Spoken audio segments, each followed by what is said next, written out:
Di video kali ini kita akan membahas mengenai teks-teks otentik tentang suku Nias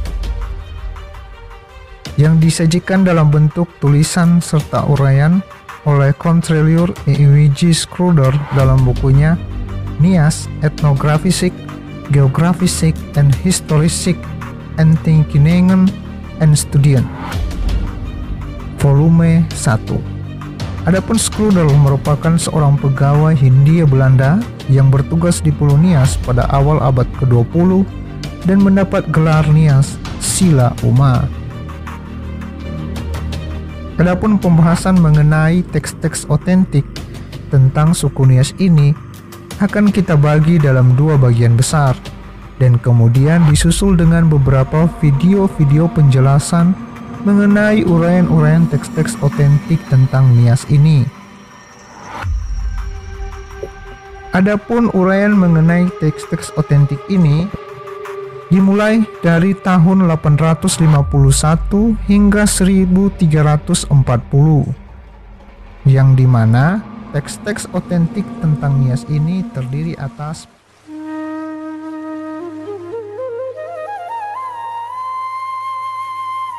Rashid ad-Din.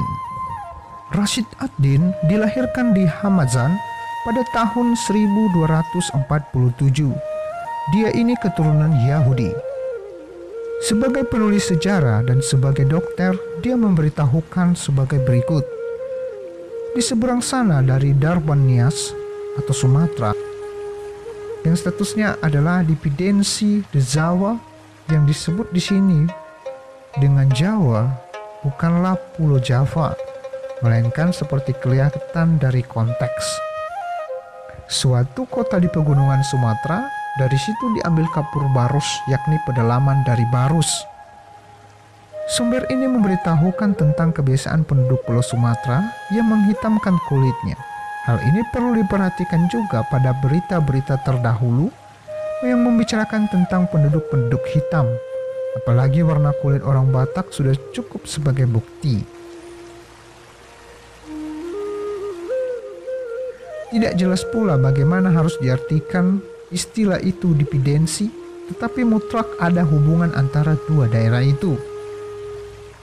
Ibn al-Wardi.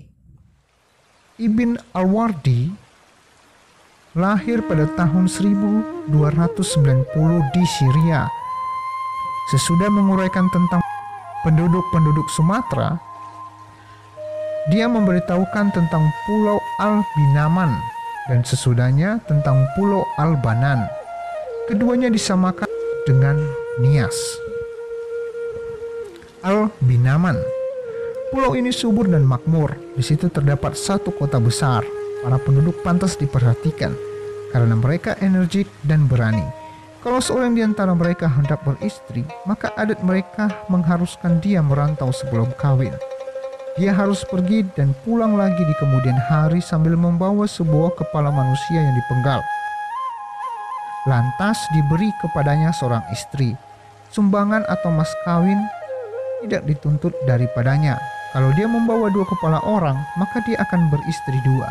Kalau dia membawa 3, maka dia akan beristri 3. Kalau dia membawa 10 kepala orang, maka dia akan beristri 10.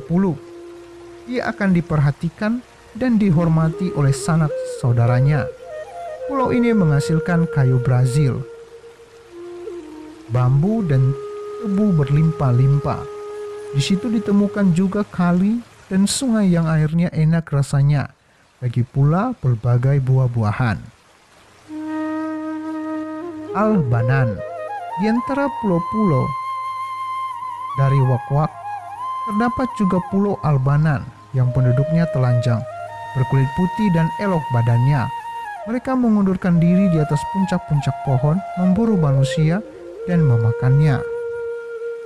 Demikianlah video tentang teks-teks otentik mengenai suku Nias. Namun, jika kita memperhatikan dari penulisan-penulisan ini yang dimulai dari tahun 851 hingga 1340, ada kesamaan yang tertera di dalamnya, baik alur cerita dan juga bagaimana setiap perkataan yang disampaikan.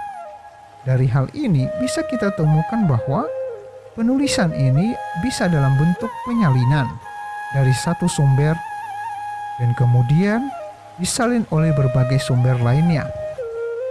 Dan juga untuk diingat bahwa tulisan-tulisan ini ditulis dalam konteksnya bahwa masyarakat Nias sudah ada di daerah itu. Demikianlah video tentang teks-teks otentik ini. Kita akan membahas di video-video berikutnya mengenai pembahasan-pembahasan dan perbandingan untuk penjelasan setiap tulisan-tulisan yang telah kita lihat. Jangan lupa like, komen, share, dan subscribe. Yahoo!